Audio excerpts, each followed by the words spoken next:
Halo teman-teman, kita jumpa lagi. Kali ini kita dapat pekerjaan buat pagar ya. Tapi kadang pemula itu bingung. Ongkos borongannya berapa sih? Nah, ini. Mari kita belajar bersama-sama. Kita akan mulai belajar, yaitu belajar berhitung. Bagaimana cara menghitung sebelum menentukan harga per meternya, supaya kita tidak rugi ya. Dan kita akan simak contoh berikut ini. Kita akan mencoba ya. Jadi kita merencanakan sambil menggunakan contoh berikut yang akan kita pakai. Rencana yang akan kita buat adalah membuat pintu minimalis double sliding ya, bisa dibuka ke kanan atau ke kiri. Jadi double slidingnya, dan kita akan mulai belajar perencanaan. Perencanaan dalam membuat pagar. Tujuannya apa ya? Mengapa kita belajar untuk merencanakan dalam membuat pagar? Yaitu supaya kita tidak mengalami kerugian. Yang pertama adalah kita menentukan modelnya pagar dulu. Kita tanya dulu pada pemesan modelnya seperti apa ya. Pertama, jika yang diinginkan model seperti ini contohnya, tapi dibuat double sliding, kira-kira modelnya seperti ini tapi dibuat pintu double sliding. Alasannya kenapa? Untuk bisa dipakai parkir 2 mobil. Jangan lupa like, komen, dan share ya jika bermanfaat. Yang kedua, kita menghitung bahan dari gambar model pagar. Kita buat modelnya dulu ya. Kita model. Ini adalah cara menghitung ya, gambar modelnya seperti ini kita buat supaya kita nanti bahannya tidak terlalu berlebih atau kurang. Jadi ini frame-nya dulu kita buat. Frame-nya kebetulan yang kita buat adalah berukuran 190 cm dengan panjang 260 cm. Kita buat nanti 2 karena 2 pintu. 2 pintu, jadi nanti banyak dikali 2 ya.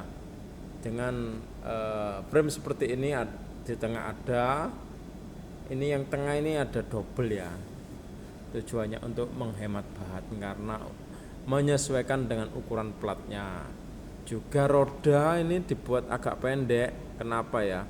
Karena si pemesan menginginkan supaya tidak gampang dimasuki sama tikus.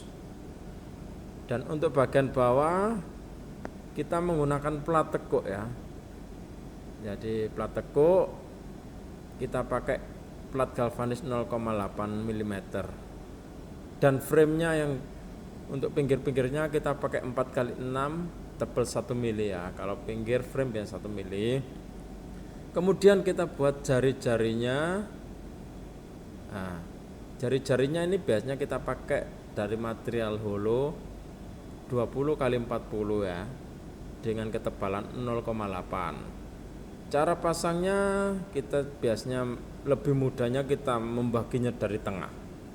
Tujuannya kenapa? Supaya nanti sampai pinggir ini kalau lebih sisanya di pinggir ya, agar terlihat lebih bagus ya. Jadi kita mulai dari tengah, jalan ke pinggir, kemudian ke pinggirnya lagi. Jadi nanti kanan kiri ketemunya jari-jarinya ini hampir sama ya. Nah, ini kita ukur nanti jari-jarinya kita perlu berapa. Kebetulan kita ini buat dengan jarak jari-jari sekitar 9 cm ya, jari-jari. Nah, ini jari-jarinya dari holo 2x4 tebal 0,8. Ini sudah cukup, ini kuat ini ya. Sudah untuk pengelasannya lebih mudah. Jangan lupa kita buat tiang rel untuk double slidingnya. Tiang relnya kita buat dari ukuran 4x8 tebal 1 mili ya. Ukurannya seperti ini, jadi lebih panjang karena ditanam di bawah. Kurang lebih sekitar ya 230-an lah. jadi ada sisa untuk tanam supaya lebih kuat ya, lebih dalam.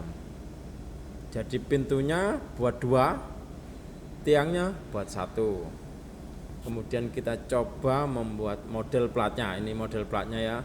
Model platnya kita gambar ukurannya seperti ini ya. Nah, ini modelnya seperti ini. Nah, 2 lembar ini platnya ya. Kita kasih ukurannya dan kita kirim ke jasa teko aja untuk menghematnya. Ini cara menghitung frame-nya tadi. Nah, ini ukurannya kita jumlah ya. Jadi semua kita jumlah, nanti ketemunya berapa meter. Setelah ketemu berapa meter, kita bagi 6 meter karena satu batang 6 meter. Ketemunya 4,2 batang ya. Jadi kita bulatkan saja. Jadi frame yang tadi kita membutuhkan 5 batang holo 4 x 6 1 mili. Nah, ini frame tersebut ya. Kemudian kita menghitung kebutuhan jari-jarinya. Jari-jarinya yang digambar model itu panjangnya sekian ya. Memerlukan 29 jari-jari kurang lebih. Nah, ini perkaliannya ketemunya 9 batang ya. Hitungannya seperti ini ya. Nah, jadi semuanya kita hitung dikali 2 ya. Dan kemudian kita menghitung pilar slidingnya, ukurannya 230 plus 30. Jadi perlu hanya 1 batang saja. Lebih tebal lebih kuat enggak masalah ya. Tapi minimal 1 mili aja. Nah, dan ini menghitung relnya memerlukan 2 siku, 2 batang. Asnya bisa pakai as yang asli atau yang banci atau baton eser juga bisa. Besi 12 ya biasanya ya. Kemudian kita memilih roda, ada yang seperti sudut siku, ada yang setengah lingkaran. Ini mereka memiliki kelemahan dan kelebihan masing-masing. Jadi bisa pilih ya. Kita hanya perlu 4 roda.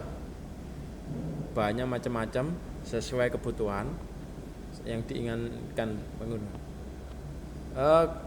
Kita juga menambahkan beberapa, kalau ada ornamen, aksesoris, kita juga menghitungnya ya. Nah, kita hitung seminim mungkin dan memaksimalkan penggunaan bahannya. Jadi kesimpulan dalam menentukan harga adalah rata-rata sepertiga adalah biaya material, sepertiganya lagi adalah biaya tenaga proses dan transport, sepertiganya lagi cadangan untuk klaim, dan kita mendapatkan keuntungan selebihnya. Tapi jika baru pemula, saya sarankan kalau dikerjakan sendiri kita lebih murah ya biasanya ya. Bisa setengah dari biaya material dan setengah jasa atau keuntungan kita. Dan inilah hasil perhitungan dari gambar model yang kita buat kemarin. Karena termasuk sederhana, harga di tahun 2002 sekitar 700 sampai 750 ya per meter persegi. Yuk kita lihat reviewnya. Ini hasil kemarin. Dan ini hasil yang kita buat. Minimalis double sliding ya. Menggunakan jasa tekuk ya, tampilannya lebih bagus. Nah, ini jari-jarinya juga rata ya. 750.000 per meter persegi. Oke, kita lihat. Ini kita lihat. Nah, seperti ini jadinya.